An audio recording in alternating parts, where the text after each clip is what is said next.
4장 11절에서 18절이 되겠습니다. 신약 성경 392쪽 요한일서 4장 11절에서 18절까지 신약 성경 392쪽 봉독해 드립니다. 사랑하는 자들아, 하나님이 이같이 우리를 사랑하셨은즉 우리도 서로 사랑하는 것이 마땅하도다. 어느 때나 하나님을 본 사람이 없으되 만일 우리가 서로 사랑하면 하나님이 우리 안에 거하시고 그의 사랑이 우리 안에 온전히 이루어지느니라. 그의 성령을 우리에게 주심으로 우리가 그 안에 거하고 그가 우리 안에 거하는 줄을 아느니라. 아버지가 아들을 세상의 구주로 보내신 것을 우리가 보고 또 증언하노니 누구든지 예수를 하나님의 아들이라 시인하면 하나님이 그의 안에 거하시고 그도 하나님 안에 거하느니라. 하나님이 우리를 사랑하시는 사랑을 우리가 알고 믿었노니 하나님은 사랑이시라. 사랑 안에 거하는 자는 하나님 안에 거하고 하나님도 그의 안에 거하시니라. 이로써 사랑이 우리에게 온전히 이루어진 것은 우리로 심판날에 담대함을 가지게 하려 함이니 주께서 그러하신 같이 우리도 이 세상에서 그러하니라. 사랑 안에 두려움이 없고 온전한 사랑이 두려움을 내쫓나니 두려움에는 형벌이 있음이라. 두려워하는 자는 사랑 안에 온전히 이루지 못하였느니라. 아멘. 현재는 안정되게 살고 있을지라도 미래에 대해서 누구든지 불안과 두려움을 어느 정도는 갖고 있지요. 나폴레옹 힐은 두려움을 6가지로 나누었다고 했습니다. 가난에 대한 두려움, 비판에 대한 두려움, 질병에 대한 두려움, 사랑하는 일을 이룰지 모른다는 두려움, 노화에 대한 두려움, 그리고 죽음의 두려움인데 이 나폴레옹 힐이 자기 개발의 최고의 전문가였었죠. 그래서 두려움에 대한 모든 것을 정리를 참 잘했구나 그렇게 생각해서 오늘은 지난주에 가난에 대한 두려움의 말씀이어서 나머지 5가지 두려움에 대해서 성경적으로 이 두려움을 물리칠 수 있는 말씀을 전하려고 합니다. 두 번째, 그 비판에 대한 두려움이 있죠. 비판에 대한 두려움은 진취성을 빼앗고 상상력의 힘을 저해하는 것입니다. 사람의 개성을 제한하고 자존감을 빼앗는 것입니다. 비판에 대한 두려움의 정상에는 이런 것이 있습니다. 강한 자의식 또는 수줍음이 있다. 이건 2가지로 정반대로 나누는 거죠. 강한 자기의식, 자기중심 생각, 또 반대로는 뭐요? 지나친 수줍음. 그래서 긴장감을 늘 갖고 낯선 사람을 만나면 움츠러드는 것입니다. 두 번째, 비판에 대한 두려움 정상은 침착하지 못하다는 것입니다. 세 번째는 유약한 성격을 지닐 수 있다는 거죠. 분명한 의사표현을 제대로 못한다는 것입니다. 네 번째는 열등감이 있다는 것입니다. 이 열등감을 감추려고 자화자찬을 한다는 거예요. 5번째는 낭비벽이 있다는 것입니다. 주변 사람을 자신이 따라잡으려고 애를 쓰다 보니 낭비가 심해지죠. 마지막 6번째는 진취성이 부족합니다. 그래서 자기의 발전의 기회를 잘 놓쳐요. 자기가 계속 발전해 나가야 되는데 그 기회를 놓친다는 것입니다. 그러나 온전한 하나님의 사랑에 대한 확신이 있으면 안정감을 갖고 높은 자존감을 갖게 됩니다. 예수 그리스도를 믿는 사람, 하나님 아들을 믿는 사람은 하나님이 그 안에 거하신다라고 했어요. 15절에 보면 누구든지 예수를 하나님의 아들이라 시인하면 하나님이 그 안에 거하시고 그도 하나님 안에 거하느니라. 예수 그리스도를 하나님의 아들로 내 구주로 믿고 신하는 사람은 그 속에 하나님이 계시고 하나님이 사랑으로 함께 해주신다는 거예요. 그러므로 잘못된 비판에 대한 두려움을 떨쳐버리고 사는 것입니다.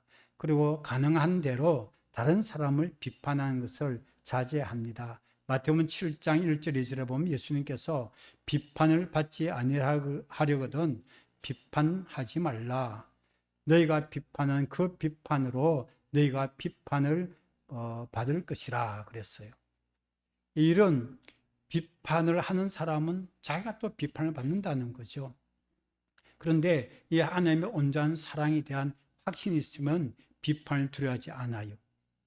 최용환 씨라는 분이 있습니다. 이분은 40대 초반인데 젊은이들에게 정말 굉장히 그 힘을 주는 일을 해요. 좀 특이한 일인데 무슨 일이냐면 전 세계에 많은 사람들을 멘토로 연결을 해줘가지고 그들이 갖고 있는 어떤 좋은 노하우를 여러 방면에서 이제 배우게 해주는 일을 하고 있습니다. 미국 뉴욕에 또 10몇 년간 살다가 한국에 오고 전 세계를 막 다니면서 사역하는 분인데 조금 친근감이 있어. 왜 그런가 하니까 부산 영도 출신이라요.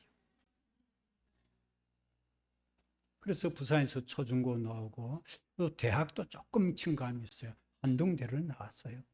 크리스찬이죠. 믿음의 사람인데 이제 군대를 장교로 가야 되는데 꿈을 가졌어요. 최전방 GOP에 근무하는 이제 군인을 하게 됐는데 거기서 꿈을 갖게 된 건 뭐냐니까 이 젊은이들을 어떻게 하면 도울 수 있을 것인가. 그런 기도를 하다 보니 꿈을 갖게 돼서 각 그 젊은이들이 고민하는 문제들에 대해서 전문가들을 교수로 초빙해가지고 그들의 강의를 듣게 하면 어떨까라고 해서 나름대로 상상 속의 대학을 만들었어요. 자기는 총장이고 그분을 강사로 초빙하는데 그래서 한 100여 명 이상 될 거예요. 그분들에게 자기 자신이 잘하는 분야에 전문 분야에 대해서 메시지를 그렇게 좀 전해달라고 하는 그런 내용의 편지를 쓰려고 하는데 예전 시대에 전방에 종이가 좀 귀해가지고 종이가 없는데 어떻게 편지를 쓸까 하다가 군인들의 놓는 우유가 있잖아요. 그 우유갑을 딱 뜯어가지고 그 안에 속에 면을 보면 어때? 색깔이 하얗죠. 이제 그게 물에 섞이지 않도록 그걸 말려가지고 그게 또박또박 이제 글씨를 쓰면서 이게 그 유명인들을 나름대로 이제 선정해서 많은 유명인들을 진짜 많아요. 국내로 편지를 쓴 거예요. 그래서 이 좀 메시지를 좀 자기가 잘 알고 노하우 메시지를 좀 전달해 달라. 그렇게 했는데 전달할 방법이 있어야죠. 그게 한 100여 장 이상 적어놔. 제대할 무렵에 어떤 일론지 모르겠지만 우리나라에 참모 차장이라는 총장 밑에 참모 총장 별 4개고 참모 차장이 있는데 별 3개 중장이에요. 그분의 초대를 받는 몇 사람이 그 자리에 자기가 참석을 한 게 된 거예요. 그렇게 하고 무슨 일로 그리고 이제 하다가 뭐 원하는 게 뭐 있느냐라고 했을 때 그분은 우유곽이라 했어요. 우유곽에 쓴 이 편지를 세계 국내 유명 인사들에게 전달을 해서 그들을 만날 수 있는 추천서를 써달라고 했어요. 그래서 이 중장이 참모차장이 알겠다고 추천서를 딱 써주고 도장 찍어주고 사인까지 해갖고는 앞부분에는 비워두고 복사해서 누구에게 해가지고 해준 거예요. 그리고는 그 추천서를 가지고 국내로 한 1년 가까이 사람들을 만나러 제대하고 다닌 거죠. 우리나라 배우로는 가장 배우들이 신뢰할 수 있는 배우가 누군가 하니까 그거예요. 안승기 씨래요. 그래서 배우들이 요즘 많이 어렵지 않습니까? 막 공격을 많이 받기도 하고 댓글 공격. 그랬을 때 고민을 상담을 하러 가면 누구에게 가느냐 하면 안승기 씨를 찾아간대요. 지금 안승기 씨가 안 좋아서 병으로 요즘 고생하고 있지만 그 전에는 이제 건강했을 때 그렇게 찾아갔다는 거예요. 그래 안승기 씨가 있고 그 다음에 인천국제공항 사장인데 초기에 인천국제공항을 세계에서 1등 공항으로 만든 인물이 있어요. 그분이 바로 이채욱이라는 분인데 이분이 흑수저로서 시작해서 그런 일을 이룬 분이에요. 그리고 미국 워싱턴주의 상원 의원인 한국인 신호범 씨도 미국까지 가야 되는 거예요. 그리고는 긍정의 힘을 이렇게 말했던 미국의 유명한 정말 목사님 조엘 오스틴 목사님이 있어서 그 책을 봤는데 이런 분들이 있어요. 그렇게 이제 이런 꿈을 가졌어요. 그런데 처음에 사람들이 다 어떻게 생각했어요? 너 뻥이 심하다, 뭐 그런 식이죠. 너 제정신이냐? 조롱을 하고 엄청난 비난을 퍼붓고, 그런 게 이루어질 수 있겠느냐? 그게 무슨 도움이 되겠느냐? 어떻게 그런 사람들을 다 만날 수 있겠느냐? 엄청난 비판을 받았지만 두려워하지 않아요. 결국 참모차장 추천서를 받아가지고 만나러 가는 거예요. 4만여 킬로를 다녔다고 합니다. 전 세계. 대단하죠. 그래서 그분들의 동의를 받고 그분들의 그 각 분야의 전문가의 그 메시지를 담은 책을 발간해서 많은 젊은이들에게 도움을 주고 있습니다. 모든 비판을 다 조롱하는 것을 다 물리치고, 그리고는 이제 전 세계적으로 NGO도 새로운 거 만들어서 활동도 하고 40대 초반으로서는 엄청난 일을 하고 있는 것을 볼 수가 있습니다.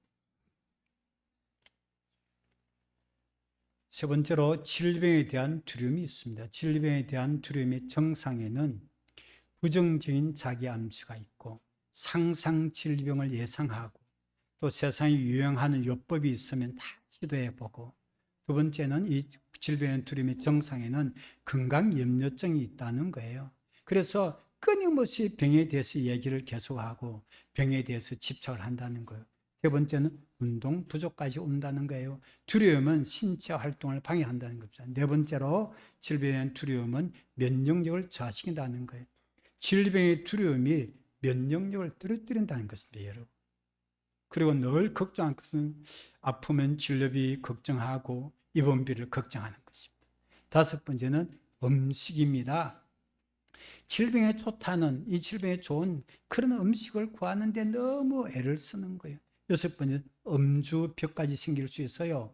그 질병에 대한 고통을 줄이려고, 두려움을 줄이려고 술을 마신다는 거예요. 일곱 번째, 질병에 대한 정보를 요구하는 습관이 있습니다. 끊임없이 질병을 알려고 하는 거예요. 예수 그리스도의 병치료에 대한 약속, 우리가 이 받아들이는 것이 질병에 대한 두려움을 물리치는 길입니다. 주님은 질병에 대한 두려움으로 우리가 이 땅을 살기를 원하지 아니하시고 두려움을 주님이 물리쳐 주시는 거예요. 마태복음 8장 13절에 우리의 연약한 것을 친히 담당하시고 병을 짊어지시도다 함을 이루려 하심이라. 예수님께서 그 당시 병든 사람 다 고치시니까 우리의 연약한 것을 예수님이 담당하시고 병을 짊어지셨도다. 성경 약속을 이루신 것이라고 했어요. 그리고 베드로전서 2장 24절에 친히 나무에 달려 그 몸으로 우리 죄를 담당하셨으니 이는 우리로 죄에 대하여 죽고 의에 대하여 살게 하려 하심이라. 그리고 그가 채찍에 맞음으로 너희는 나음을 얻었나니. 그렇게 주님이 고난당할 때 채찍에 맞으신 것이 우리 치료를 위함이라는 거예요. 이 하나님께서, 정말 사랑의 하나님께서 우리 죄를 예수 그리스도께서 대신 담당케 하시고 저주도 담당하게 하시고, 나무 십자가는 저주를 의미하죠. 질병도 예수님이 담당케 해주셨다는 거예요. 이 하나님의 사랑을 믿음으로 받아들이면 질병에 대한 두려움은 떠나갑니다. 그리고 질병을 치유하는 약속의 말씀을 온전히 내 것으로 받아들이면 치유도 경험합니다. 예수 그리스도의 이름으로 자신은 건강하고 튼튼하다는 긍정적인 생각을 갖고 입으로 날마다 신하십시오. 아침에 일어나서 화장실에서 거울 바라보고 넌 튼튼해. 걱정에 그 질병에 대한 생각할 필요가 없어요. 튼튼하다니까 글쎄. 그리고 튼튼한 거예요. 왜? 입으로 시인하는 것이 중요하기 때문에 그렇습니다. 네 번째로 사랑하는 사람을 잃을지 모른다는 두려움이 있습니다. 사랑하는 사람이 떠나면 큰 고통이 있어요. 외로움도 있습니다. 103세 김영숙 교수가 2주에 한 번씩 중앙일간지에 칼럼을 쓰고 있어요. 그 내용을 쭉 꾸준히 보고 있습니다. 제가. 이분은 20년 전에 아내를 먼저 떠나보냈다고 했어요. 그래서 주위에서 나이가 들어갈 때, 나이 들면 할머니가 먼저 떠난 게 좋을까, 할아버지 먼저 떠난 게 좋을까 하면 대부분의 사람들이 할머니는 남아있으면 설모가 있다는 거예요. 손주 봐줄 수 있고, 집안 살림도 살아줄 수 있고, 할배는 남으면 설모가 없다는 거예요. 무슨 설모가 있느냐는 거예요. 그리고 혼자 있으면 좀 추해 보기도 하고, 그래서 대부분은 사람들이 할배가 먼저 떠나는 게 좋다. 그래서 주위에 아는 친한 교수들 중에서 그런 주장을 하는 분이 있어, 실제로. 근데 이분은 이제 아내가 먼저 떠났죠. 근데 그 교수가 친한 교수 이름 들어본 게 제가 알겠더라고요. 근데 그런 교수가 먼저 떠났어요. 떠났는데 문제는 뭔가 하니까 아내가 얼마 모자가 또 뒤따라가더라는 거예요. 예. 그래서 김익숙 교수는 80대 아내를 먼저 떠나보내고 지금 100세대를 살고 있지 않습니까? 이분이 어떻게 그럼 샀냐? 먼저 떠나면 고통스럽고 참 외로움을 많이 느낀대요. 맞습니다. 예. 그런데 주 안에서 보람된 일거리를 하고 있으면 그 일을 하느라고 어느 정도 고독함을 줄일 수 있다고 했어요. 그래서 나이가 들수록 보람된 일을 해야 된다. 그리고 마지막 5번째, 6번째를 묶어서 말씀드립니다. 5번째 노화에 대한 두려움, 6번째가 죽음에 대한 두려움이 엮여지죠. 노화에 대한 두려움의 정상에는 열정 저하가 있습니다. 이건 이렇게 말로 표현됩니다. 너무 나이 들었다고 생각하는 거예요. 난 나이가 너무 들었어. 이제는 아무 생각이 없어. 이렇게 하는 거죠. 그리고 자기 변명합니다. 뭐하다고? 나이 들었어. 나이 든 사람은 제발 김영석 교수 앞에 서보십시오. 나이 들었다고 말할 사람은 아무도 없을 것입니다. 그리고 또 지나치게 젊은이 흉내를 낸다는 거예요. 가끔 주위에 보면 나이 든 사람에게 어울리지 않는 옷차림을 울긋불긋 이런 거 있잖아요. 지나치게. 그래서 너무 막 그냥 젊은이 흉내를 내고, 그리고 청바지를 그냥 곱게 입으면 되지 찢어진 청바지를 입고 다녀봐요. 아이고, 눈도 둘 때가 참 힘들지 않겠어요? 그냥 청바지 입으세요. 그러지 않습니까, 여러분?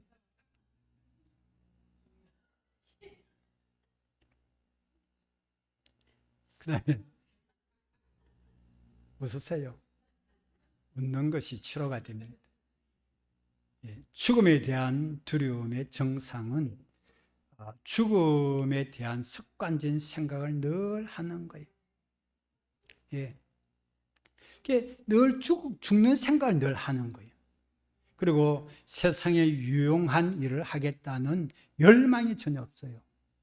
우리가 살아있는 거는요, 여러분, 그렇습니다. 젊거나 나이 많거나 상관없이 살아내기 위해서 애쓰는 인생은 쓸모가 없어. 내가 살아내는데 힘쓴 건 맞아요. 힘든 건 맞아요. 살아내는 게만 초점을 맞추는 인생은 무슨 일이 있겠어요? 그 살아내는 것도 끝나지. 그러지 말고 뭐예요? 세상에 유용한 일을 하겠다는 열망을 가져보는 거. 그래야 되는데 죽음에 대한 두려움인 사람은 그 열망이 없다는 거죠. 그 다음에 가난에 대한 염려가 있는데, 이건 뭐냐면 자신이 이제 돈을 버는 사람일 경우에는 자신이 죽음으로 살아가는 가족들이 가난에 빠질까 염려하는 것입니다. 그 다음에 또 많은 염려가 뭘까요? 질병에 대한 염려를 많이 하죠. 나이가 들수록 또 젊어서도 큰 병을 앓게 되면 뭐하지 모른다? 죽을지도 모른다는 두려움입니다. 여러분, 노화를 늦출 수는 있어도 막을 수는 없습니다. 프랑스의 최고의 젊은 시절에 미남 배우였던 알랭 드롱이라는 배우가 있습니다. 최근에 87세가 됐는데 그분에 대한 사건이 나서 제가 그래서 알랭 드롱을 모르는 젊은 세대를 위해서 제가 자료를 찾아서 한번 띄워봐 주려고. 한번 알랭 드롱을 한번 띄워봐 주세요. 예. 눈이 뭐가 된다고 그랬어요? 이건 좋은 사람 바라보면. 예. 안구정화. 안구정화의 시간을 가져보십시오. 어떻습니까? 제가 젊은 시절에 저도 팬이었어요. 태양 가득히라는 영화가 있었죠. 그때 알랭드롱이 나올 때 너무 멋진 거예요. 그리고 뭐 또 젊은이들이 반항하는 영화도 나오고요. 어떻습니까? 한국의 어떤 배우가 옆에 놔둬도 저런 그 멋짐을 따라가기는 힘들 것 같습니다. 이런 배우도 노화는 늦출 수가 없어요. 노화를 중단할 수는 없어요. 87세인데 한 몇 년 전에 사진을 찾았어요. 한번 띄워봐 주십시오. 대비가 되죠? 아니, 여러분에게 조금 도움이 되기 위해서 제가 말로 설명하면 알랭들롱을 젊은 세대들은 전혀 모르고 있잖아요. 예전에. 몇 년 전에 사진이래요, 저게. 근데 문제는 뭔가, 저걸 조금만 띄워주세요, 그대로. 문제는 뭔가 하니까 최근에 몇 년 전에 뇌졸중 와서 쓰러졌다는 거예요. 근데 이분을 이제 간병하고 보호하는 분이 계셨는데, 여자분이 일본 여자인데 60대 현재인데 그분이 이렇게 간병하다가 동거인으로 돼 있대요. 그런데 이 세 아들이 있대요. 알랭드롱의 세 아들이 있는데 아들이 이제 뭐 이 여자분에 대해서 뭐 고소한다든가 그 문제가 제기됐어요. 왜 그러냐면 아버지를 학대한다는 거예요. 아들들 제대로 못 만나게 하고 뭐 그렇게 한다는 거예요. 그럼 뇌졸중으로 쓰러진 노인이 되니까 간병하는 입장에서 많은 이제 제재를 한다는 그런 의미인 것 같습니다. 어떻습니까? 87세 됐는데 나이는 들고 그 간병인의 그런 제재를 받는 그런 입장이 된 거예요. 예, 이제 내려주십시오. 우리가 나이 든 알랭드롱 사진을 보면 노화를 기정사실로 받아들여야 할 것을 알 수 있어요. 나이 들면 성숙한 인격이 되고 인격이 성숙해지면 되는 거죠. 그리고 이 세상에 자기가 존재하는 자체에 보람된 일을 하며 살아가면 그 인생은 잘 사는 인생입니다. 그리고 죽음은 모든 인생이 가야 할 길입니다. 성경 히브리서 9장 27절에 한 번 죽는 것은 사람에게 정해진 것이요 그 후에는 심판이 있다라고 했어요. 하나님의 사랑 안에 있는 하나님의 자녀도 죽습니다. 그런데 그 죽음을 두려워하지 않습니다. 왜? 죽음 이후에 주님을 만나고 천국을 가는 소망이 있기 때문입니다. 하나님의 사랑 안에는 두려움이 없습니다. 온전한 사랑이 두려움을 내쫓습니다. 사람은 속에 깊은 불안감이 있을 수 있어요. 이 불안감은 질투나 열등감으로 나타날 수가 있습니다. 심리학적으로 얘기하면 깊은 불안감이 그런 게 있어요. 누가 잘 되면 기뻐하고 칭찬하기 힘들고 질투하게 되고 그렇게 험담하게 되고 비방하게 되는 그런 일이 일어나죠. 우리가 이 속 깊은 불안과 두려움마저 온전한 사랑이 있으면 내쫓습니다. 하나님은 하나님의 자녀에게 결코 두려워하는 마음을 주시지 않았다라고 디모데후서 1장 7절에서 말씀했습니다. 하나님이 우리에게 주신 것은 두려워하는 마음이 아니요 오직 능력과 사랑과 절제하는 마음이라고 그랬어요. 이 능력은 세상에 이룰 수 있는 능력이에요. 세상에 굴하거나 세상에 패배하거나 빠져들지 않는 능력입니다. 사랑입니다. 여러분, 세상에서 사람을 바꿀 수 있는 건 사랑밖에 없어요. 사랑으로 품습니다. 절제입니다. 우리가 주 안에서 정말 하나님 우리에게 절제하는 마음을 주셔서 자기 관리를 잘하고 주님 중심으로 내 믿음의 길, 삶의 길을 갈 수가 있도록 해 주시는 것입니다. 우리 하나님은 두려워하는 자들에게 두려워하지 말라 말씀을 수도 없이 수백 번을 하셨습니다. 하나님이 너와 함께하니 강하고 담대하라. 두려워하지 말라. 나의 강한 오른손 너를 붙들어 주리라. 그래서 하나님 함께 하시니까 담대하고 누가 앞에서라도 당당하고 사람이 있고 꿀을 떠나요. 당당할 수밖에 없어요. 예. 하나님의 사랑이 우리 안에 온전히 이루려면 어떻게 되는가? 오늘 11절, 12절 마지막 답을 퍼즐을 맞추려고 합니다. 11절, 12절에 보면 사랑하는 자들아 하나님이 이같이 우리를 사랑하셨은즉 우리도 서로 사랑하는 것이 마땅하도다. 어느 때나 하나님을 본 사람이 없으되 만일 우리가 서로 사랑하면 하나님이 우리 안에 거하시고 그의 사랑이 우리 안에 온전히 이루어지느니라. 온전한 사랑이 두려움을 내준다 그랬는데 서로 사랑하는 것이 하나님의 사랑을 우리 안에 온전히 이루게 하는 일임을 보여주고 있습니다. 기도하겠습니다. 살아계신 주님, 온전한 사랑이 두려움을 내쫓는다고 했으니 이 말씀 받은 성도들 또 혹시 유튜브를 통해서 이 말씀 들을 성도들에게도 모든 두려움을 내쫓아 주시고 하나님의 사랑 안에 온전하게 거하도록 은혜를 베풀어 주시옵소서. 예수님의 이름으로 기도하옵나이다.